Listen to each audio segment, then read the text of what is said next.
Everyone says that building muscle is simple. Lift weights, eat protein, recover, repeat.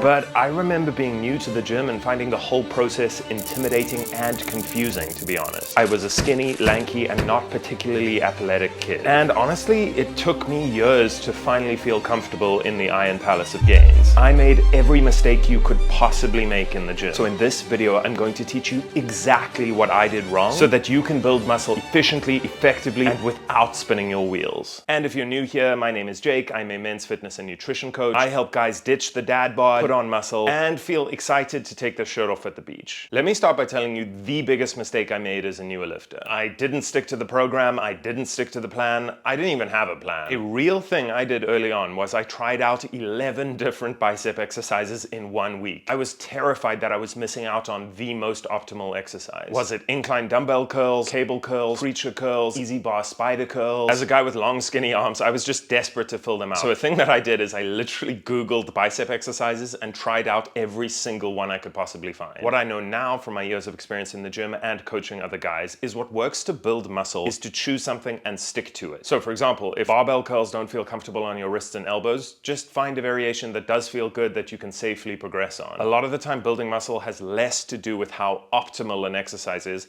and more to do with how long you can stick to an exercise for while continuing to progress it in reps and weight. Just find a lift that you like, focus on control, tempo, consistent form week to week, while adding some reps or some weight when you can. A cheat code for building muscle way more efficiently than your peers is to find something that you feel comfortable with in terms of exercise selection and then commit to that exercise for longer than you feel comfortable with. Shiny object syndrome killed more physiques than a bad program ever did. Believe it or not, I made my best gains as a lifter when I stuck to the same program, exactly the same exercises for over 6 months. It's a total myth that you need this huge amount of exercise variation. In fact, for many guys, constantly changing exercises is definitely killing your gains. After my newbie gains phase, where pretty much everything you do works, I didn't eat enough consistently to see meaningful progress. I was a naturally skinny guy with visible abs, so I didn't really want to lose those. I kind of looked like the starving child version of Brad Pitt from Fight Club. If you lift weights in the gym in order to build muscle, but you don't eat enough protein, you're simply not giving your body the raw material it needs to pack on that new tissue. And if you don't eat enough carbohydrates, you're just not giving yourself sufficient energy to push yourself in the gym, set new personal bests, and progress. I personally totally understand not wanting to put on unnecessary body fat, but in order to build your physique over months and years, you need to commit to consistent eating. And by the way, the biggest challenge that guys consistently come to me with is their nutrition, what to eat and how much of it to eat. So I've created my ultimate fat loss blueprint, which includes high protein recipes for every meal of the day. That is an unlisted video in the description of this video. So please check that out if you need some help with your nutrition. And if you do want one-to-one support and accountability inside my men's fitness and nutrition mentorship, you can apply for coaching, also in the description of this video. In my line of work, I have a lot of conversations with guys about fitness. And I've realized that if you ask a random gym goer how to explain the concept of progressive overload, yeah, so how would you describe progressive overload? Progressive overload, that's like when you add weight to your exercises to push your muscles more so they get bigger. Yeah, that's pretty much it. What if I told you that progressive overload is possibly the most misunderstood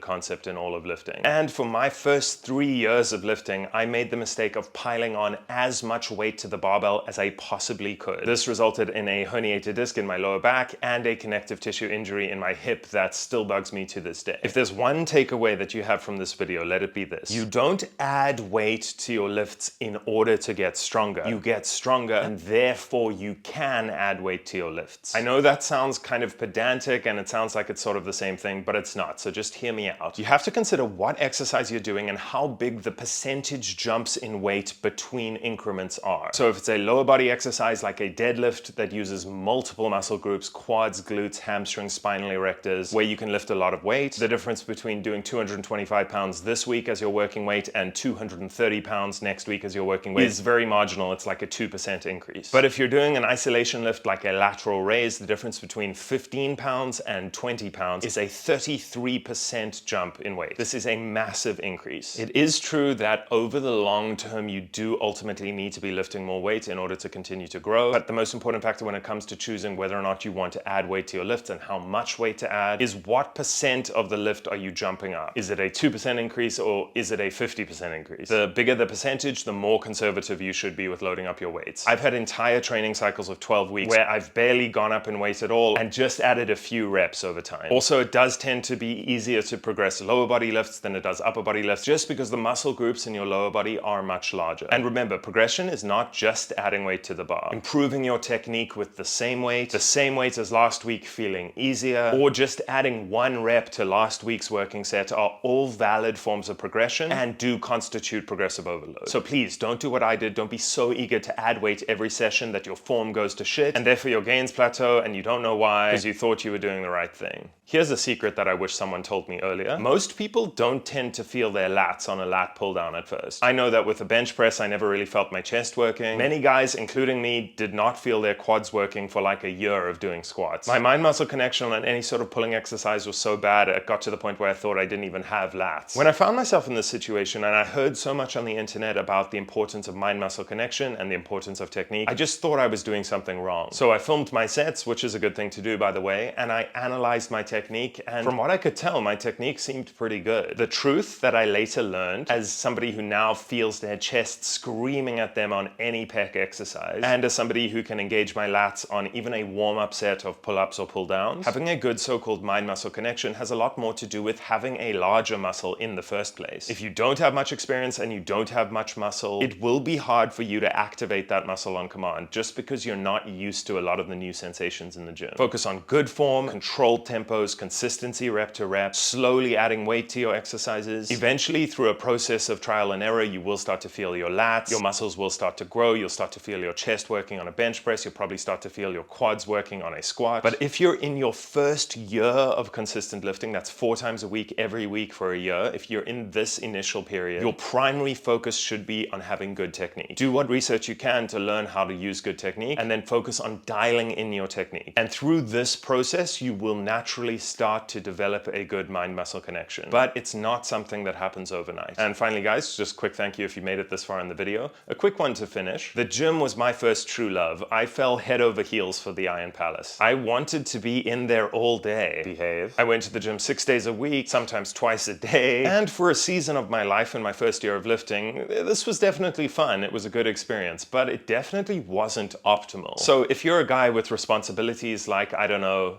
a job, maybe a partner, maybe kids, maybe a dog with attachment issues who'll destroy the couch if you're gone for more than 20 minutes, you absolutely do not need to spend your life in the gym to build a good physique. Muscle building rewards intensity, effort, and consistency of training, not duration of training. That's why the guys who I coach in my program train 3 to 4 times a week for 45 to 60 minutes at a time. Some of them just have adjustable dumbbells at home. They don't even go into a gym. They do strategic, carefully designed workouts, structured in order for you to make as much progress as you can in as little time as possible. 2 to 3 dedicated, strategic hours a week spent on your fitness is far superior to going into the gym with no plan and treating it as more of a social event than a workout. And there you have it, guys, the 5 biggest mistakes I made in the gym and how to fix them. If you enjoyed the video, please like it and subscribe to the channel for more stuff like this. As I said, the applications for coaching are in the description of this video. I'd love to get on a call and chat about your fitness goals with you. And if you're skinny fat and not thrilled about it and you want the skinny fat fix, check out this video next.